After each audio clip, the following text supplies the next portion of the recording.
Bienvenidos al segundo podcast Charlando entre Amigos. Hoy me acompaña la doctora Paulina Martínez. Ella es médico especialista en medicina de urgencias. Hola. El tema de hoy es medicina. ¿Qué te motivó a estudiar medicina? Bueno, esto tiene que ver algo pues muy personal. La verdad es que tengo un hermano que desde que era muy pequeño, pues padece de una enfermedad que se llama epilepsia. Esto pues es que presentaba crisis convulsivas pues recientes. Entonces, eso fue como una parte importante en que me hizo querer estudiar. Inicialmente, pues, cuando eres como pequeño, pues piensas como que en querer ser muchas cosas, ¿no? Pero yo tenía una idea ¿Muy fija? Se puede decir que sí fija, a pesar de que, pues, pude haber estudiado otras cosas, principalmente el ver esa situación de cuando él presentaba las crisis, me hizo querer pensar inicialmente en querer ser especialista en neurología. Sin embargo, conforme fui avanzando el proceso de la carrera, pues cambió mi perspectiva de lo que era. Muchos creen o piensan que estudiar medicina es para querer salvar vidas, pero va más allá de eso, ¿no? Es como es algo difícil, es algo pesado, se sacrifican muchas cosas, pero la idea de querer ayudar, sobre todo a mi hermano, el querer, pues, pensar que podría hacer algo más por él, pues fue como que lo que me motivó. Cuando, bueno, ya hice mi examen, que quedé, estos 7 años que fue lo que duró la carrera, pues fue difícil. ¿Son muy pesados en ese aspecto? Sí es pesado porque hay que estudiar mucho, sobre todo. Hay cosas que pues no se entienden, aunque las leas y aunque te las expliquen. Al menos en mi caso, a veces me cuesta como mucho poder entender, entonces soy de esas personas que tienen que estar como lee y que lo practique pues para que se le puedan quedar. Ya cuando estaba dentro de la carrera, creí realmente que no me gustaba, o sea, yo dije, ¿qué hago aquí? Me desmotivó, o sea, el hecho de pues ver todo lo que se tiene que leer, todo lo que se tiene que sacrificar, porque a veces pues la familia que va a esto, que va al otro, y pues uno no puede ir por las tareas, porque tienes que estar haciendo prácticas en el hospital.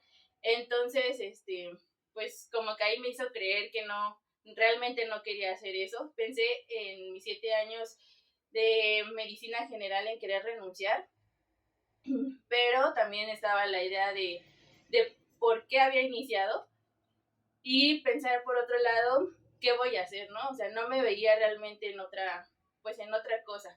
El hecho de pues ver a mis compañeros de, no sé, a lo mejor de la secundaria, de la preparatoria, que estaban en otras carreras, verlos ya, el hecho de viajar, de tener familia, de tener sus cosas, era como que otra situación en la que me hacía pensar que te habías equivocado de carrera. Que me había equivocado de carrera, ¿no? O sea, ¿qué estoy haciendo aquí?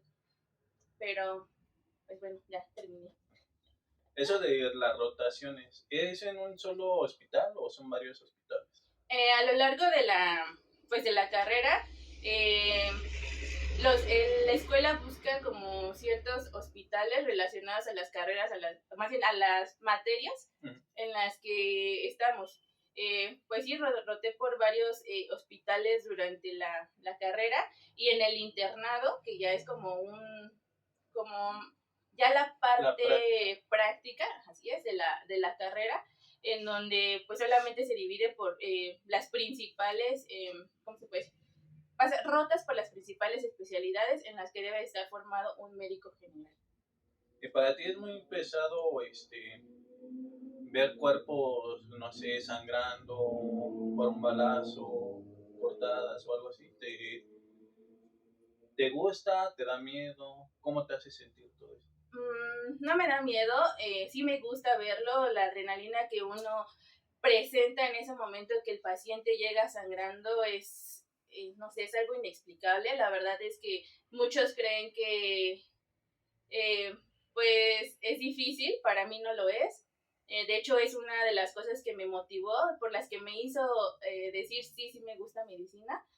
Donde yo me di cuenta es en la parte ya del internado, ¿no? Que yo te comentaba que pues es como ya la parte práctica de lo que un médico general debe saber.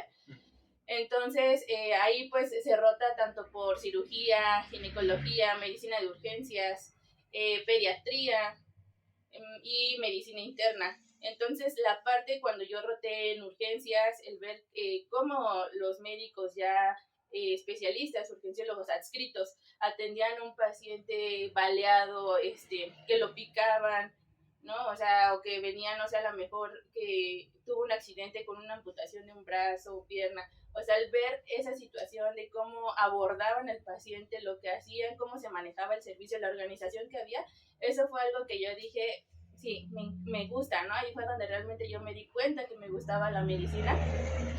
El ver y poder aplicar lo que yo había aprendido pues durante la carrera con mis profesores en el momento de que yo llego al internado y poder que me digan, doctora, un paciente, no sé, está hipertenso, por ejemplo, ¿no? Que se le subió la presión, se le bajó el azúcar, ¿qué le hacemos, no? Que la enfermera me preguntara y pues yo el poder responder, el poder hacer algo por esa persona, pues ahí fue donde me di cuenta y me dije, estoy aquí porque realmente sí me gusta la medicina. Eso, bueno, o sea, eso de los pacientes que te llegaban así, ¿nunca se te llegó a la mente decir, es mi hermano, es mi tío, es mi papá? Sí, en algún momento, y eso es como una parte, ¿no? De lo que te motiva a ayudar a esa persona. El pensar, puede ser mi hermano, ¿no? O sea, puede ser mi papá, puede ser mi tío, ¿no? O sea, y algo que pues es cierto y que siempre les digo ahora ya que estoy de este lado, ¿no? Como adscrito y que le digo a mis estudiantes, a mis residentes, hazlo porque por el bienestar del paciente, ¿no? Estudia porque tienes en tu vida, o más bien tienes en tus manos la vida de un paciente, ¿no? El cual es el padre de alguien, es el amor de la vida de alguien, es el hermano de alguien, la abuela de alguien, ¿no? Y pues siempre, o sea, trata al paciente como te gustaría que te trataran a ti o a tus familiares. ¿Por qué elegiste medicina? Bueno, tu especialidad en medicina de urgencias. Sí, inicialmente, una vez que ya acaba el internado, hacemos otro año más, que es el de servicio social. En esa parte del servicio social, pues nos mandan a una comunidad, puede ser en algún cerro, ¿no? Afortunadamente a mí me tocó en la Ciudad de México, estuve en un centro de salud, pero pues ya no roté nuevamente por un hospital, ¿no? O sea, ya era como dedicarte a la consulta, hacer cosas administrativas, y pues lo mío, o sea, siempre desde que empecé el internado, que viví ya la vida hospitalaria, dije lo mío es estar en un hospital, no en una... En una pues, oficina, en un negocio, no sé. Sí, en la consulta, ¿no? Entonces, pues bueno, inicialmente apliqué el examen para la especialidad de medicina interna. Este examen, pues estuvo difícil. La verdad es que participan miles de personas de todas las partes del país, incluso vienen extranjeros a aplicar el examen.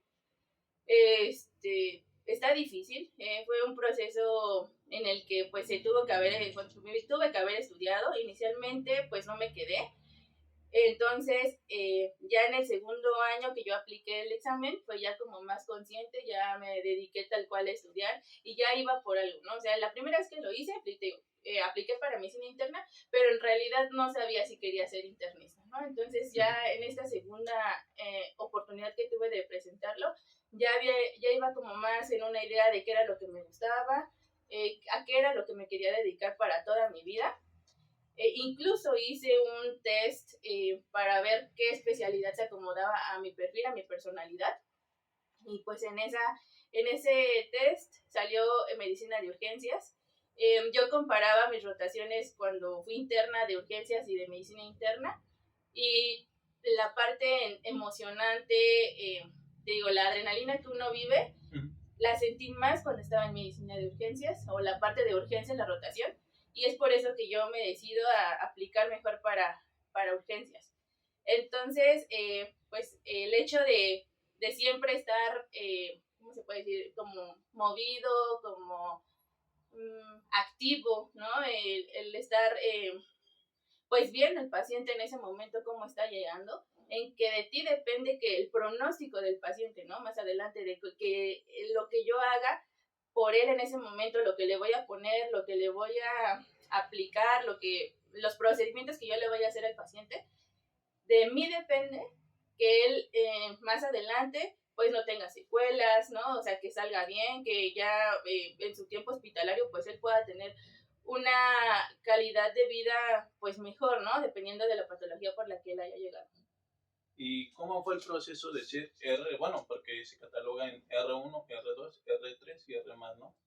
Sí, bueno, dependiendo de la especialidad, son los años que estudias. En medicina de urgencias fueron 3 años. Pues primero, la parte difícil es poder entrar. Bueno, una de las partes, ¿no? Creo que muchos consideramos que es la parte más fácil, ¿no? Poder pasar ese examen, poder elegir tu hospital en donde quieres estudiar. La parte difícil ya se vuelve donde pues ya eres como tal residente, porque está el R+, en este caso había un R3, residente de tercer año, residente de segundo año, sobre mí, que yo era el R1, y pues mi adscrito, ¿no? Fue difícil, fue complicado. La vida de residente, uno pensaría que medicina, en general, la medicina es para... es como la carrera más humana, sin embargo es la más inhumana con los que estudiamos medicina, por la serie de situaciones que vivimos. Por ejemplo, te voy a contar mi caso, ¿no? Que en el R1 pues hubo como maltrato, más bien, hubo maltrato físico, hubo maltrato psicológico, lo que me hizo a mí motivarme de querer continuar y de, más bien de continuar, es pues una, pensar que no por cualquiera iba a renunciar a mi sueño. Otra es que antes de entrar a la especialidad, estuve trabajando en una farmacia y la explotación que uno vive ahí, pues es feo, ¿no? O sea, el decir, pues, que tengo que dar lo que la farmacia tiene que vender, ¿no? O sea, como tal, el atender al negocio. Y ahí fue donde dije, yo no quiero esto para mí. ¿Te explotaban como en una farmacia del doctor Gordillo? Del doctor Simi, pues es similar, ¿no? Es una cadena de pues farmacias que tienen él, por ejemplo, amplia, en donde pues muy barata, a lo mejor para los pacientes que puedan pagar esa consulta. Sin embargo, el sueldo pues del médico es muy bajo. Es decepcionante, ¿no? O sea, no es ¿Cuánto comparado. te llegan a pagar por día? Pues depende, ¿no? O sea, por ejemplo, la mayoría de las veces en que yo estuve en la farmacia, pues son 150, ¿no? A lo mejor por día, ¿no? Para los 7 años de proceso que llevaste en tu carrera, ganar 150, pues no. Bueno, no es algo justo, ¿no? Sí, así es. No se me hizo justo. Entonces fue una de las motivaciones que me hizo de, bueno, pues querer hacer algo. Motivarte para seguir estudiando. Así es. Entonces en el proceso era como que algo de lo que me motivaba, porque era de, no, o sea, recordar esa parte y decir, no, tengo que seguir, ¿no? O sea, influye mucho el apoyo de la familia también, ¿no? Es el saber que pues sí, mi familia en general, mi novio, siempre estuvieron conmigo, pues como que sí puedo, ¿no?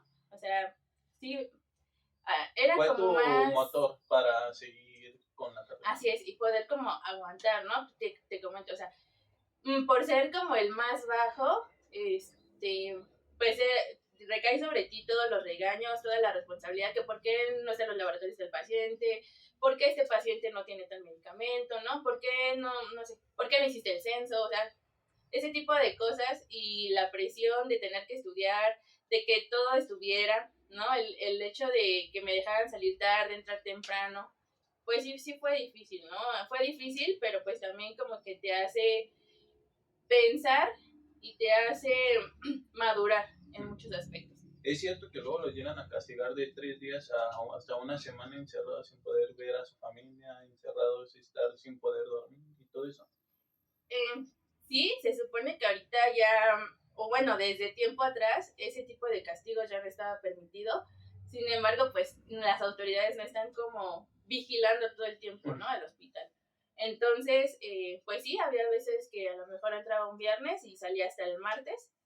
Y la parte en mis 6 meses que estuve como residente de primer año, pues no nos dejaban comer, no nos dejaban sentarnos, ¿no? Incluso, pues nos jaloneaban, ¿no?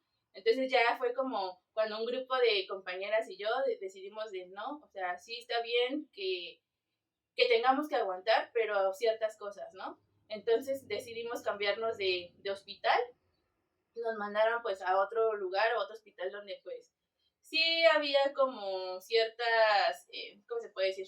Malas prácticas a lo mejor, pero no había ya como tal golpes físicos, ¿no? O sea, sí o sea, eran regaños, te castigo y hasta ahí, o sea, ya dar zapes, golpes, pegar, empujar. Sí, eso ya no, ¿no? Y pues ya nos como que nos integraban un poquito más.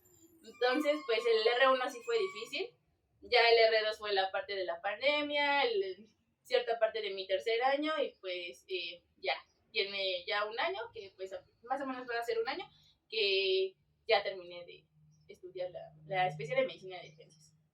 ¿Cómo crees que podrían atacar? Porque creo que no se puede quitar algo que ya lleva muchos años siendo así, el maltrato a los residentes.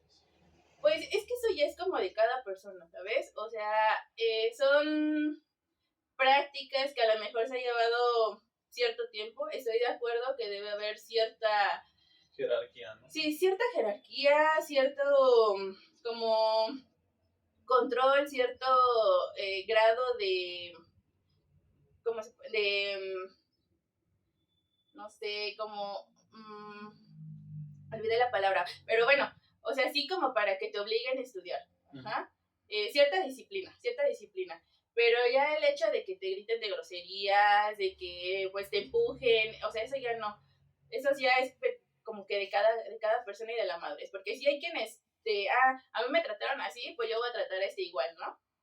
Y, pero no debe de ser, de cierta forma quien hace eso es quien menos sabe, ¿no? O sea, quien más te grita, quien más te como insulta. el que tiene complejos porque dice, él sabe más que yo, no, pues ahora yo se la voy a aplicar porque no me gusta, para que entienda quién es el que manda, el ¿no? que manda. Sí, es como más de esas actitudes. Yo ahora les digo a mis residentes, porque ya en este caso ya me tocó tener, les digo, no, o sea, no seas como no te gustaría que fueran contigo, y aparte contigo ni siquiera fueron así, ¿no? Mejor enséñale, mejor estudia, y si lo quieres regañar, ok, con bases, ¿no? De, pues mira, no sé, en este artículo, en este libro, así, ¿no? O sea, no solo grites por gritar, enséñale. Otro punto que te quería que tocaste y quería tocar, sobre la pandemia de COVID. ¿Cómo te fue con eso? Dices que te tocó cuando fuiste R2 y te duró los 2 años, fue R2 y R3, ¿no?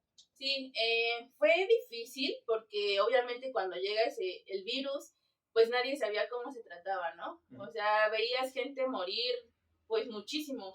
Incluso, te voy a contar un caso, ¿no? O sea, llega un paciente, este paciente diabético tenía amputación de las 2 piernas por complicaciones de la diabetes, ya paciente con uso crónico de sonda, y en malas condiciones, llega el paciente, pues como digo, no conocíamos, lo único que les hacíamos pues era poner oxígeno porque, o sea, sí bajaba la saturación, sabíamos que era un problema pulmonar, pero hasta ahí, ¿no? O sea, no sabíamos hasta qué grado podía contagiarse. Entonces, llega ese paciente, fue uno de los primeros, fallece por complicaciones del COVID, ya tuvo daño a nivel neurológico, fallece. Entonces teníamos encima a la familia, ¿no? Es que el COVID no existe, es que fue negligencia médica, o sea, ustedes lo mataron. Entonces como que sí fue difícil inicialmente, ¿no? O sea, estábamos en riesgo nosotros, estábamos en riesgo, pues, en general, todo el personal hospitalario, ¿no? El hecho también de tener miedo de ver a la familia, porque no sabíamos cómo los íbamos a contagiar, incluso decía que se quedaban la ropa, ¿no? Entonces, esa parte fue muy difícil porque dejé de ver a mi familia por completo, ¿no? O sea, solo me comunicaba por ellos por teléfono, por el miedo a contagiarlos. Y creo que en ese punto que tocas de que la ignorancia de la gente del virus se complicó un poco más por la cuestión de que llegó un nuevo sexenio de un nuevo presidente que muchos no lo querían y creían que la enfermedad fue porque él dijo y nadie, o sea, nadie creía por la ignorancia y pensaban que pues era un mito, o sea, y hasta que ya les tocaba ver fallecer a alguien de su familia que le decía no, fue por COVID o que alguien padeció de eso, ya empezaron como a creer. Bueno, en mi caso, a lo mejor mi familia no lo creía hasta que le pasó al abuelito de la esposa de mi hermano. Y fue cuando dijeron, no, el COVID sí existe, hay que cuidarnos, hay que ocupar cubrebocas, no hay que salir, hay que estar lavando las cosas con cloro, jabón y así. O sea, empezaron a tener más higiene en ese motivo. Pero aún así mucha gente, pues sí, como que no creía eso. Sí, fue difícil, ¿no? Hacer entender a la población esa parte, incluso con las vacunas, ¿no? O sea, muchos siguen renuentes a no quererse vacunar. Ya a lo mejor, pues no te evita que no te evita más bien que no te evita que te contagies. Sin embargo, pues la gente no entiende que la vacuna es para disminuir el riesgo de mortalidad que provoca el virus, ¿no? Entonces, pues siguen, pues a lo mejor renuentes a querer tener medidas de protección. El uso de cubrebocas, pues ya no es obligatorio, sin embargo, pues el virus continúa, ¿no?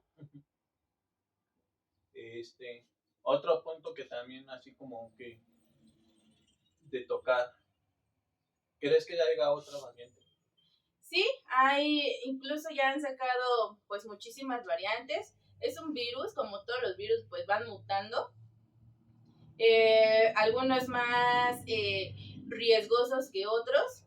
Y pues, o sea, como el virus va avanzando, la medicina va avanzando también y la población también va cambiando, ¿no? Entonces, el hecho de que llegue algo que pues pueda nuevamente a deshacerse de la población o sea, es probable, no sabemos qué es, o pues siempre pues va cambiando, ¿no? Hace unos años fue el virus de la influenza, hace 2 años, pues bueno, la pandemia del COVID. Sin embargo, pues bueno, pues todos nos vamos actualizando, van saliendo nuevas enfermedades y pues el punto aquí es que la gente vaya siendo consciente, vaya siguiendo las reglas y pues sobre todo se vacune, ¿no? Porque aunque ya a lo mejor me voy a contagiar, al menos no me va a matar. Bueno, el último punto para acabar. ¿Qué le dirías a la gente que piensa que si van a un seguro, a un ISSSTE, a un IMSS, se van a morir o van a salir contagiados, pero no es lo mismo que piensan si van a un similares, porque ahí está repleto de gente que pagan una consulta de 35 pesos. Pues es eso el punto, ¿no? Que la gente prefiere pagar por otras cosas más caras a lo mejor, ¿no? Las mujeres que ponen sus uñas, hombres que compran ropa carísima, pero no le quieren invertir a su salud. Pues es que no sé qué podría decirles. Pues a mi parecer, yo no digo que el médico general que está atendiendo ahí no lo sepa o no sepa atender una cosa, sin embargo, esto se maneja más por negocio, ¿no? O sea, más de querer vender, porque pues es el negocio. No sé, la gente siempre va y se queja, ¿no? Ahorita que trabajo en un instituto del gobierno, siempre está quejándose de que por ellos comemos, que ellos pagan el seguro y demás, ¿no? El servicio de urgencia siempre está saturado por gente que no conoce qué es una urgencia, ¿no? A veces van y me agreden y me dicen, pues es que me tengo que venir muriendo para que me atienda. Sí, señora, o sí, señor. Ese es el concepto de una urgencia, ¿no?